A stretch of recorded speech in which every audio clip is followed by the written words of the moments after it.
Hey everyone, welcome back. Hope you're having a fantastic day so far. So we do have an increase coming for all Social Security beneficiaries across the board in 2025, thanks in part to the cost of living adjustment.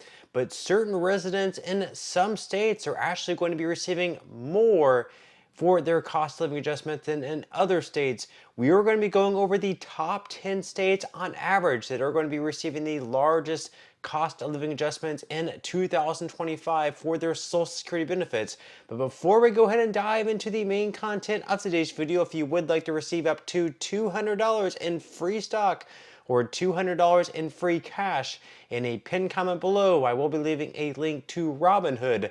All you have to do is once you click on that link is just sign up for a free account and then simply link your bank account. You do not even have to make an opening deposit. At that point in time, Robinhood will be sending you one free stock worth all the way up to $200.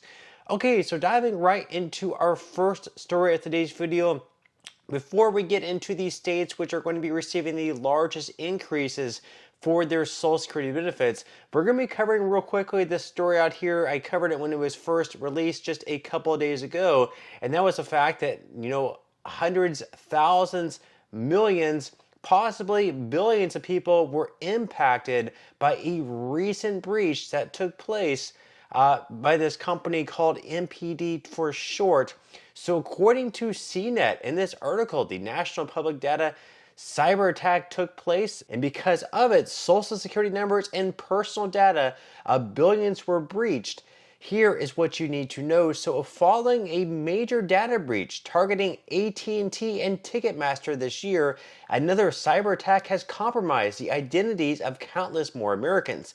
National Public Data, a background check company owned by Jericho Pictures, was a victim of two cyber attacks this year, the first of which occurred in April, the company said in a statement published on its website.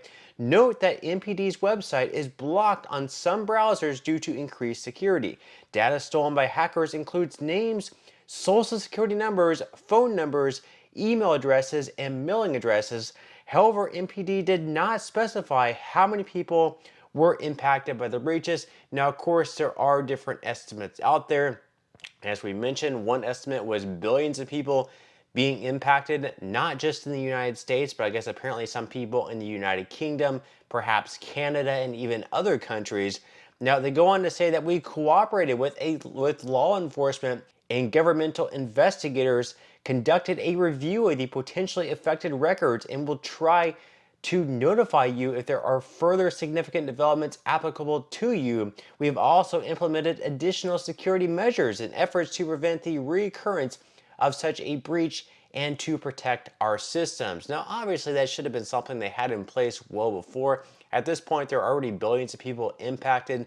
So, it's great that they are, implementing additional security features, but at this point, they're pretty much done for, and you can pretty much expect a lawsuit to follow up with this. So you'll probably be receiving a letter in the mail saying that XYZ law firm is going to be suing this company, and if you were impacted, you can sign on and then you'll receive a check in the mail.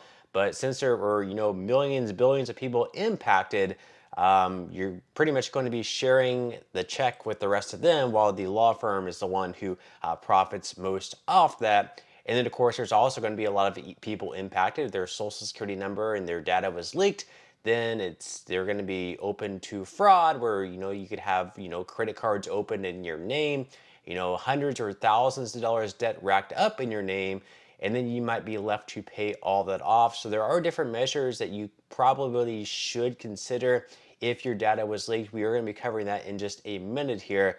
Now they go on to say that the number of affected Americans could be as high as 2.9 billion. According to a new lawsuit filed in the U.S. District Court for the Southern District of Florida.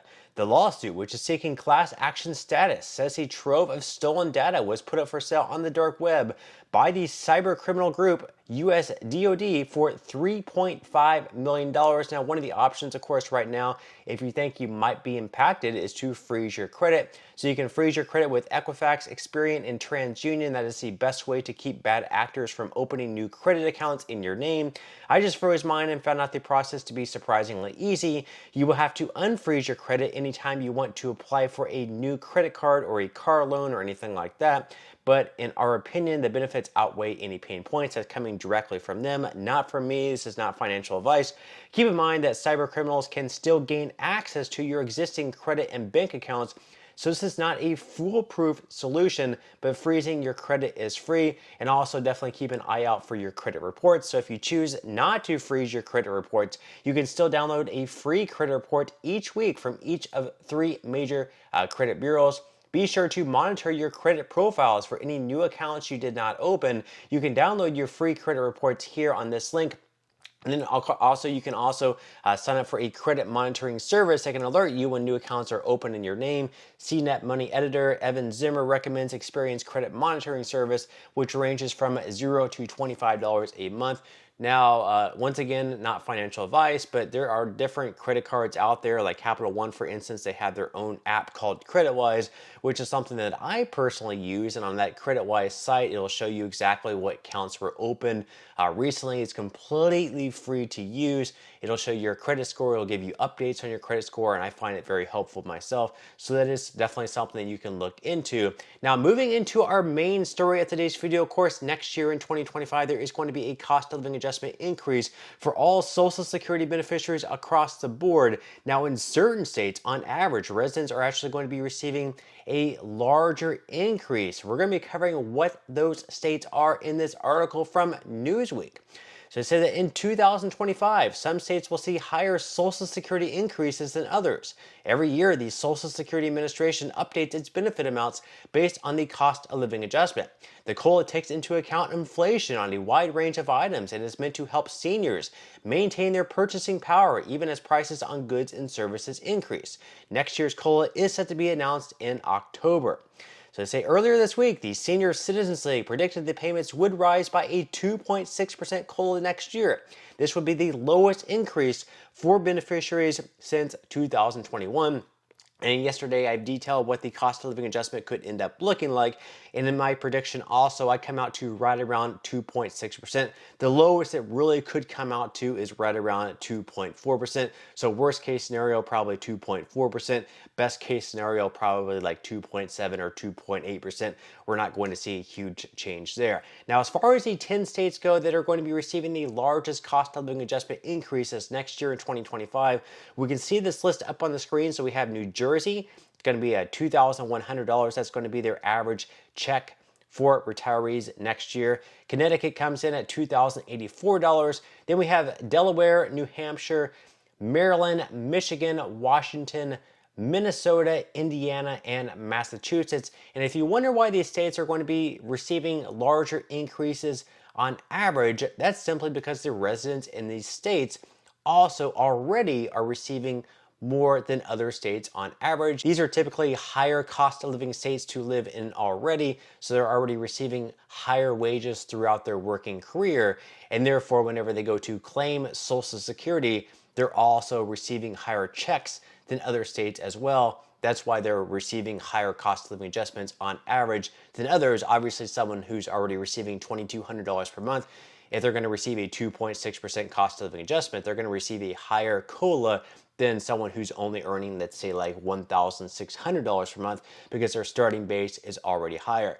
Now, they go on to say that Social Security beneficiaries in these states are set to receive the biggest COLA increases because their current monthly payment amount is higher on average. In New Jersey, the median retiree will see an extra $54.60 in their Social Security check if current COLA estimates prove accurate. In Massachusetts, that uptick would be $50.60. So pretty much what I said just there. Now, when exactly will we know when the next COLA will be taking place? That's going to be October 10th. That is when the last numbers are going to be released for the CPIW inflation data. It's going to be the numbers for September, but it's not going to be released until October 10th.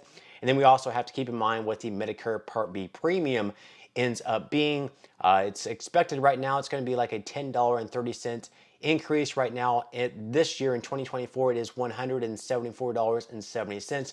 That is expected to uptick up to $185. So obviously if the Medicare Part B premium increases, that's going to take away from some of the cost of living adjustment. But that's all we have for today's video. I certainly hope you enjoyed and found value out of it, and I will see you in the next one.